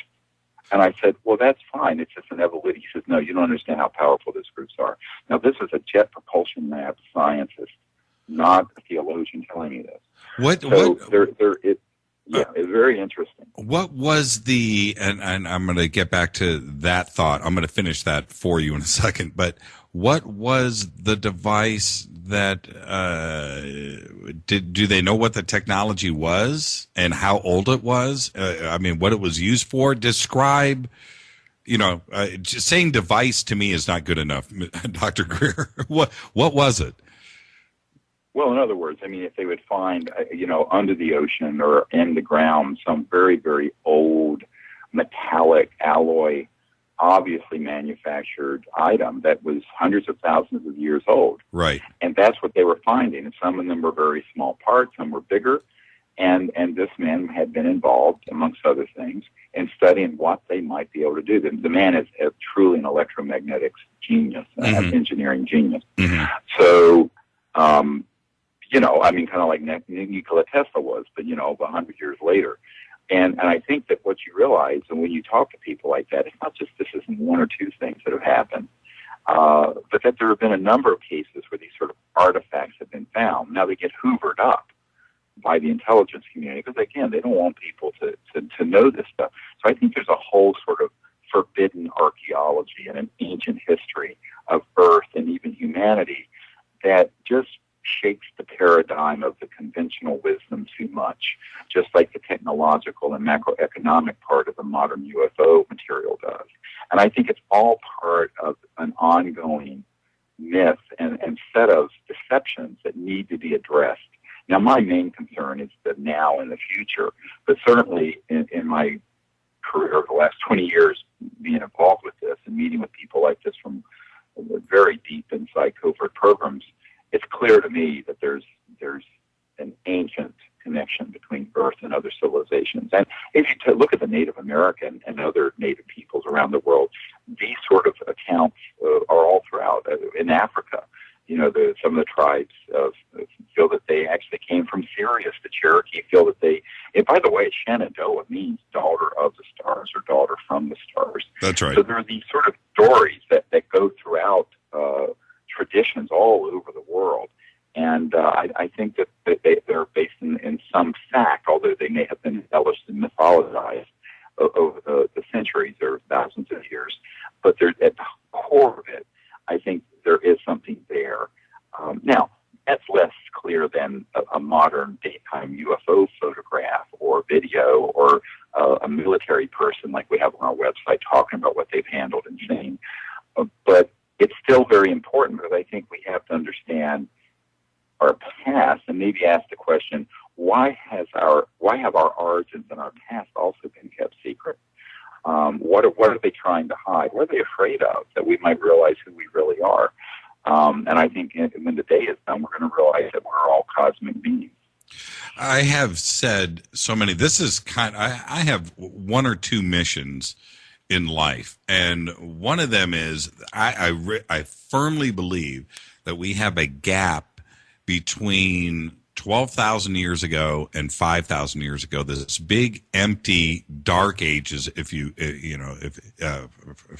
wish that there was my brain was connected right now to my jaw, but there's this vast gap that is there where the orthodoxy wants you to accept that just one day we went from clubbing our wives in the head with a club and out there in animal skins to megalithic structures and the knowledge to build the pyramids, that this happened overnight. Right. And I just, I have a heart. So I am going to get the answers that I need to be satisfied. Right now, the textbooks say it just happened. Accept it.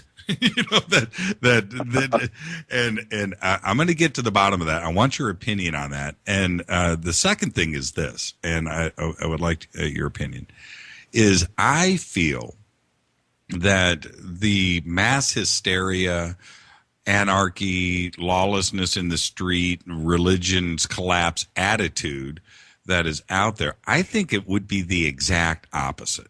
And the reason, and the reason for that is with the disinformation and misinformation and everything else that they've pumped out at us, and Hollywood with all of their E.T., Prometheus type movies, Transformers, whatever, that we would not be surprised.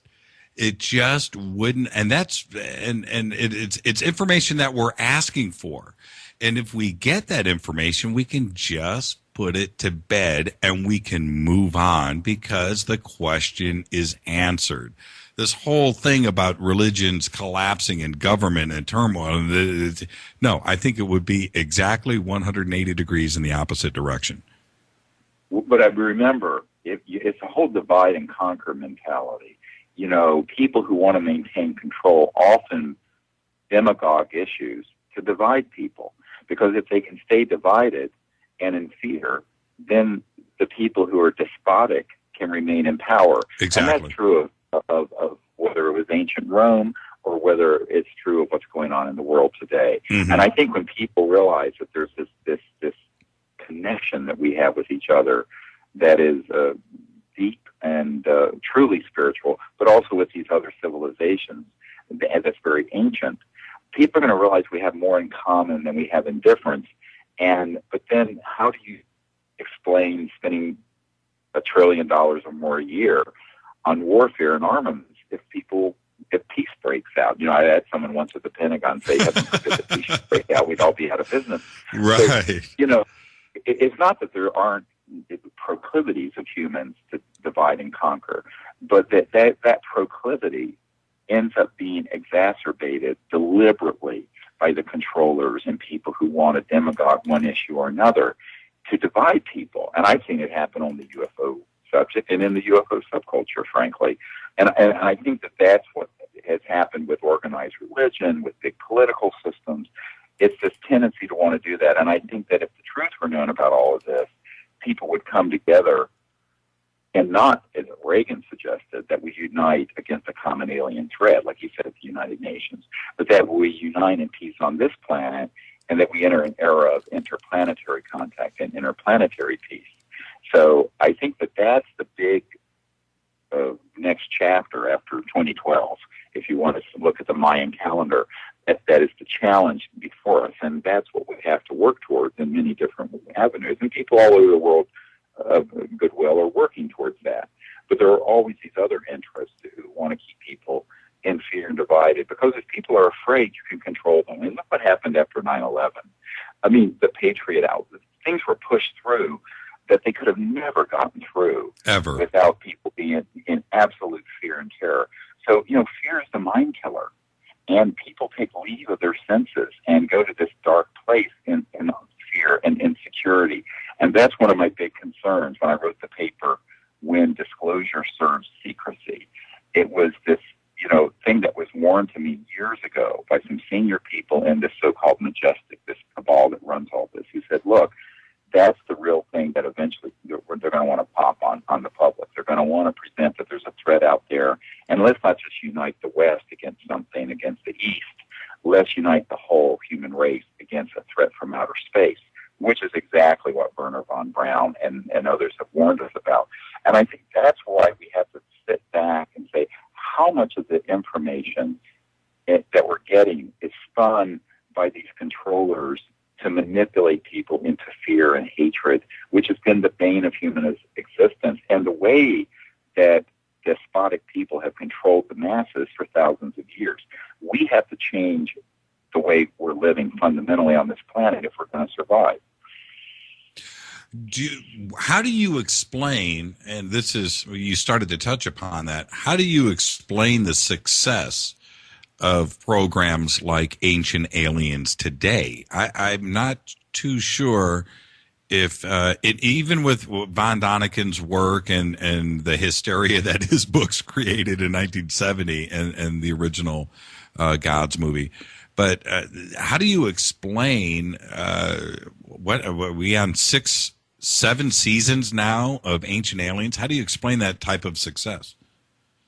I think it's because it's resonating with something that people deep inside know must be true, that we're not alone and that we've never been alone, and that there's an ancient history that's sort of a forbidden history of our civilization, of the human race, that has been topic non grata. You just can't talk about it. Right. And I think people instinctively feel that's true, that there's something missing, this missing gap you're talking about. There's a link missing, and people are eager to learn about that. And I think that's why this whole subject has such high interest, not just Ancient Aliens part, but the part that we're being visited currently, that there's intelligence. Now, you know, they just came out with the Kepler Space Telescope that there are estimated 11 billion Earth-like planets in our own Milky Way galaxy. Mm-hmm. And our Milky Way galaxy is just one of billions of galaxies. So, you know, people increasingly are coming around to the understanding that, wow, the universe is teeming with intelligent life in all likelihood. And what does that mean for us, and what does it mean for our future?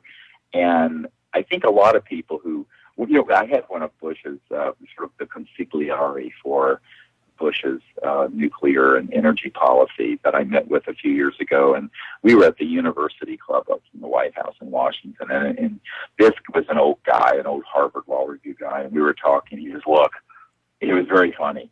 He says, Dr. Greer, what you've got to understand is that anyone who gets into that house, and he points down the road to the White House, he says, I don't care if they're liberal, conservative, socialist, libertarian, when they get into that building, they're going to govern in a conservative way, not meaning Republican or Democrat, but in a conservative, in the truest sense of the way, don't rock the boat. Why?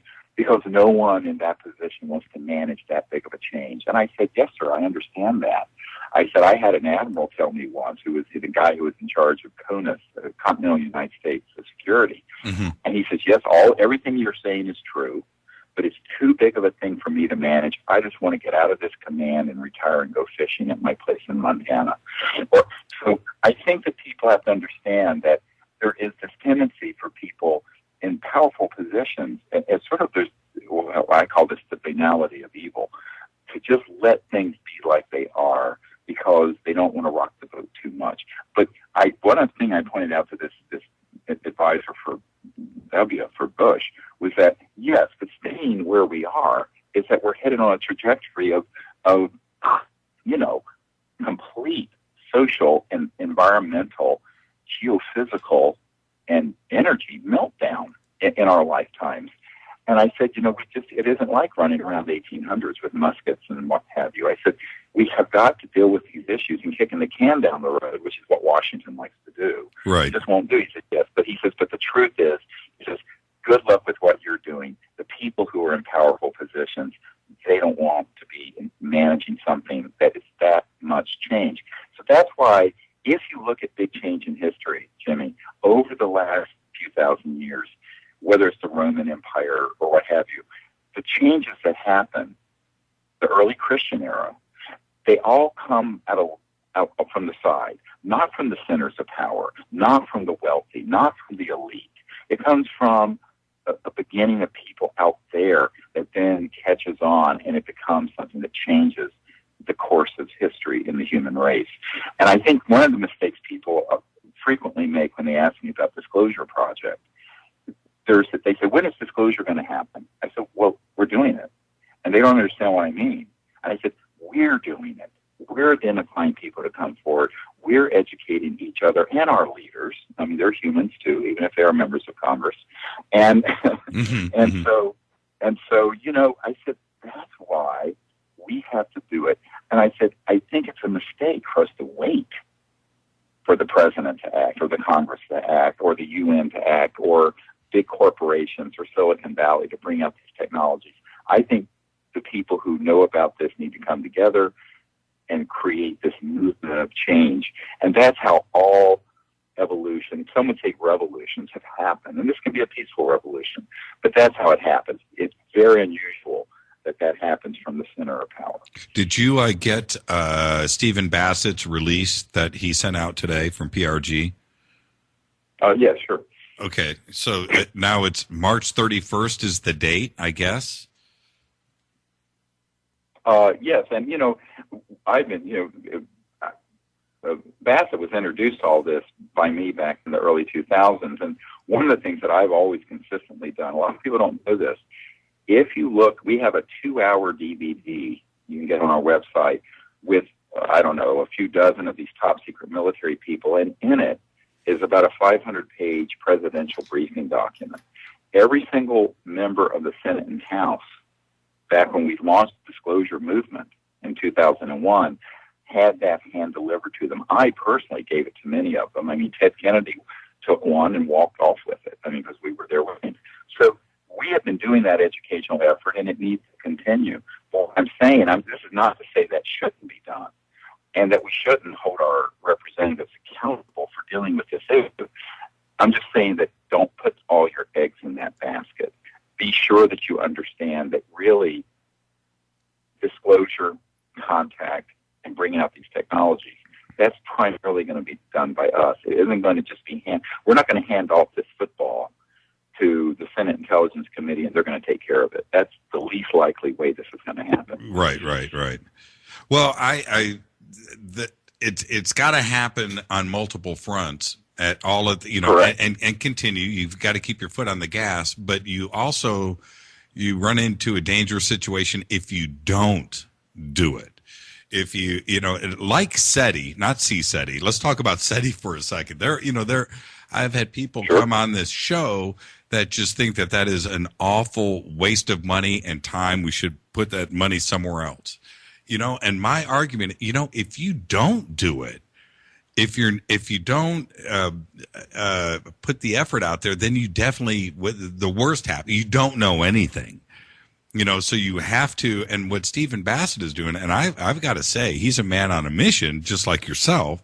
And if he doesn't do it, then you know what? Then what do we have? We have nothing. And it's the same thing with you. If and your mission, if you don't keep your foot on the gas, and if we don't try, then what do we have? Nothing. Well, that was the hard choice. I remember in 1994, I had met with the crown prince of a country in Europe. I won't go into it.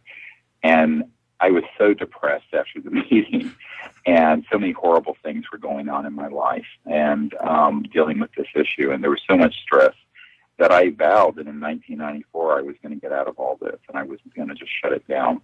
And yet, and then I would say, well, I have to tell you, this has been the hardest thing. The worst day in the ER when a 3-year-old boy had died in my arms because we couldn't resuscitate him was not as stressful as this has been, to be honest. I mean, I kind of talk about it in a way but personally, it's been very, very difficult, most difficult thing I've ever done.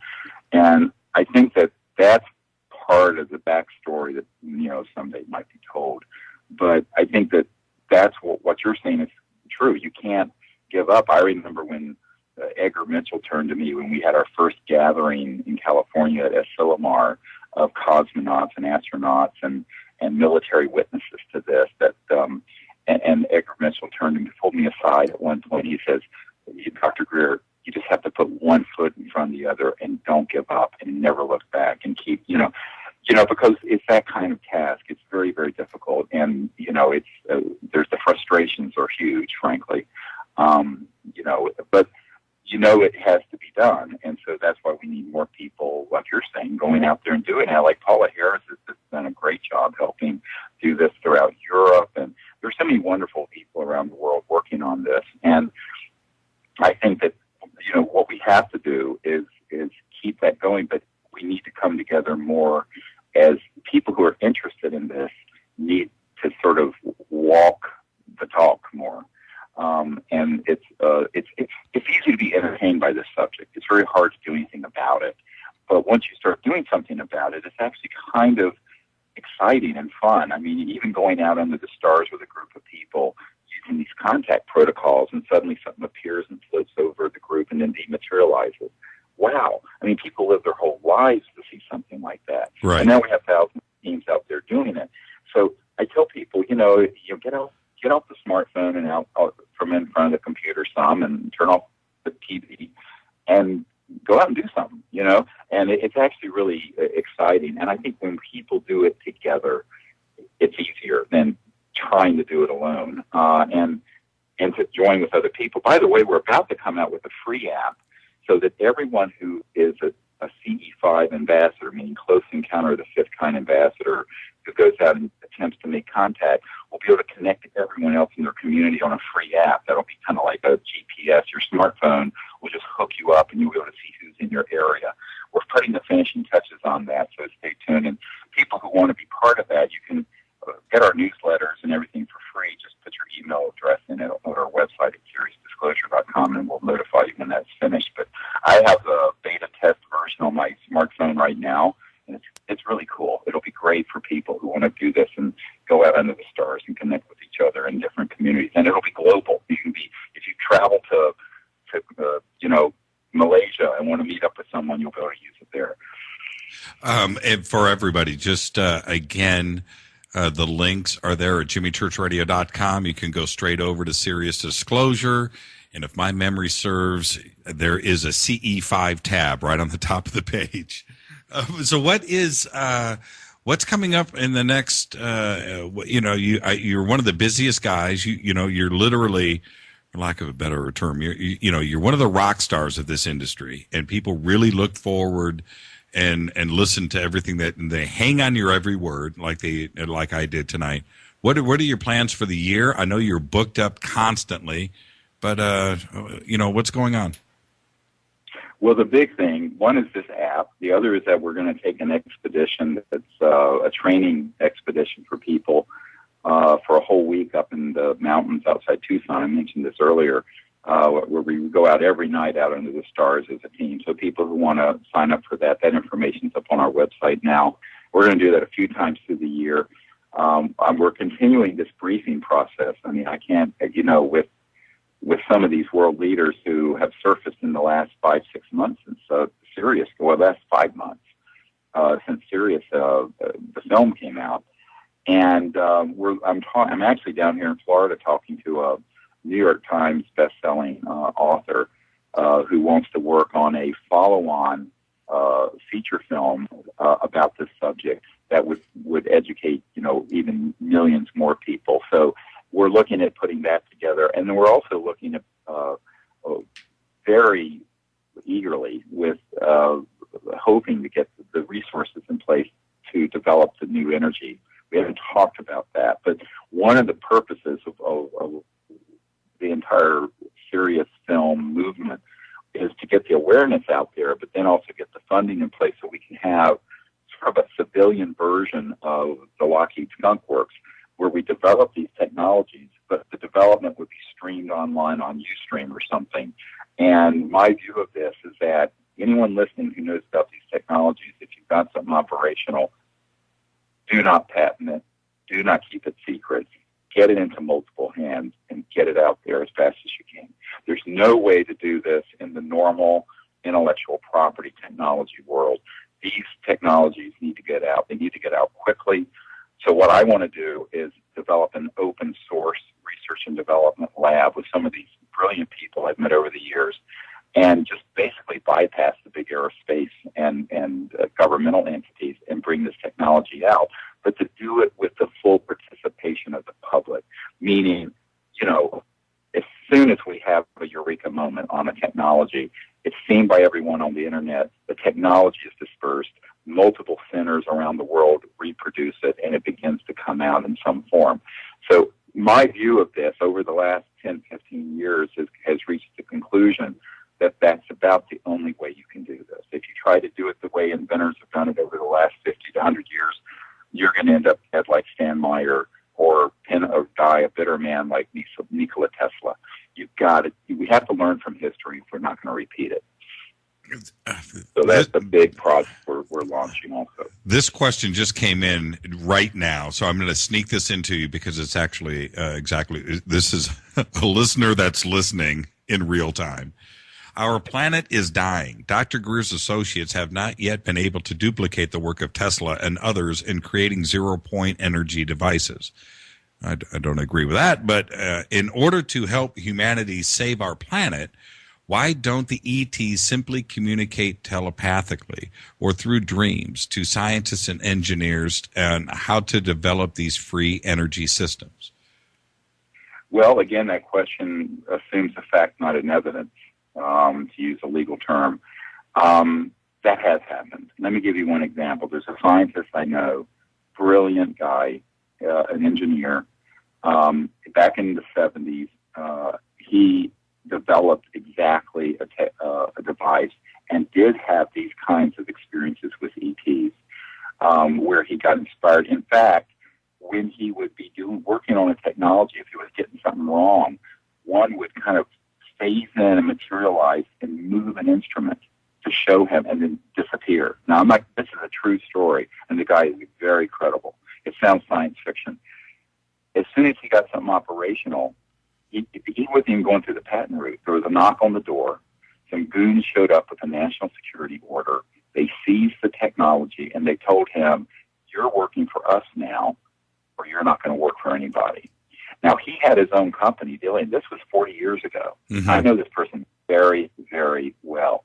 So, see, that in and of itself isn't the answer. It's also the strategic matrix, the strategic security you put around. A lot of people say, how have I gotten this far and lived to tell the tale? Well, it's been hard, but it's also because you put things in place where it becomes very difficult if something happens.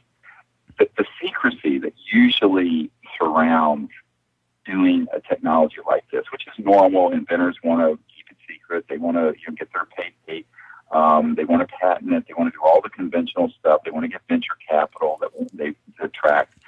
Unfortunately, the system is set up so that if you go that route, you're a dead man walking, or you're doomed to fail. You know, the Federation of American Science, this report is up on our website.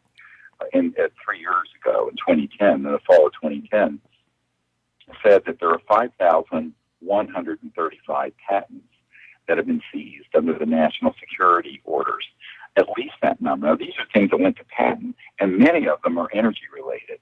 One of them that they cite was just a very super efficient solar photovoltaic generator that in 1974 would have been the most efficient thing on the market, and they seized it because it would have competed with the price point of coal and oil back then, 40 years ago.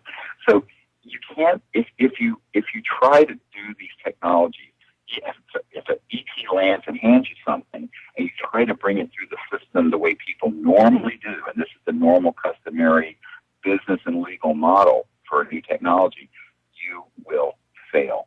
I can't say it with enough emphasis. So you got to do it through this other strategy, but you've also got to find people who have the courage who will follow through. For example, we had a man who had this level of information under contract, and we were funding him to do it. He had a former CIA director go down to where he was working, threaten him and his family, and he disappeared. Why? Because at that point, we didn't have the funds to have everyone together and security in place. And he was just sort of a lone wolf working on his own. We will never do that again because it's too risky. Recently, I was contacted by a man in the United Kingdom who is working with a group that has basically reproduced what Stan Meyer had, which had a car running on water. Right. And they're getting death threats now. And he's saying, my God, what are we going to do? I said, you squeeze the toothpaste out of the tube so fast that no one can put it back in. He says, what do you mean? And I described the strategy. Get it out. But see, they want to keep the secret. They want to do things in a way that are the conventional way. And they think that, they'll move to somewhere else where they can have better security. I said, where on planet Earth are you going to go? Right. Where these goons aren't going to find you. So we put together, and this is actually on the section of our site under the Orion Project, a whole strategic plan that is kind of long to read, but anyone who wants to read it can read it. It's up there for anyone to see. That's sort of a tutorial of how to do this. And, people can take my advice or not. It's a free world. But I think that if you do it the way most people have tried to do it in the past, you're going to fail. And this is why we want to do it this other way, where we have a research facility funded properly. The people are there working. Everything is streamed onto the internet. Everything is shared that's a successful outcome, literally in real time, without concern for intellectual property and without concern for the patent route, or keeping it secret or worrying about the venture capital people. Because if the damn thing works, it's going to get out there.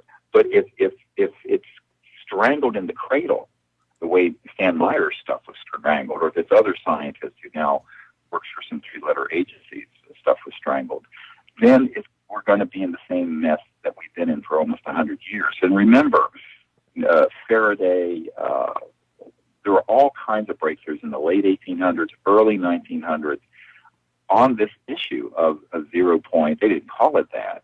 But even T. Townsend Brown had high voltage electromagnetic crystalline structures that would levitate in the late 20s.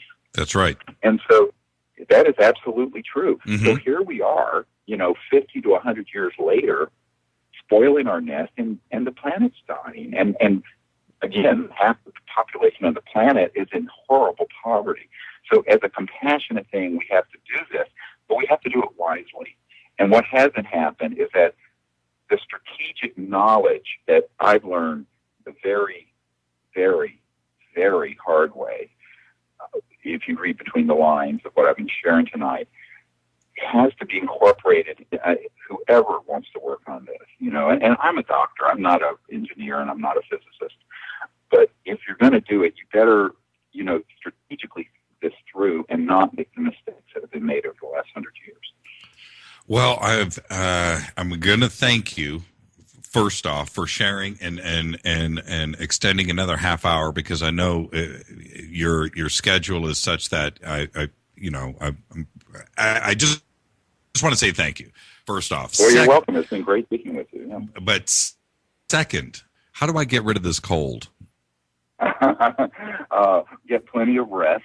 I think some zinc and vitamin C and plenty of fluids, and it'll run its course with just some rest. And these viruses, this time of year is terrible. And I need the secret. You don't have the secret. You doctors don't have the common cold.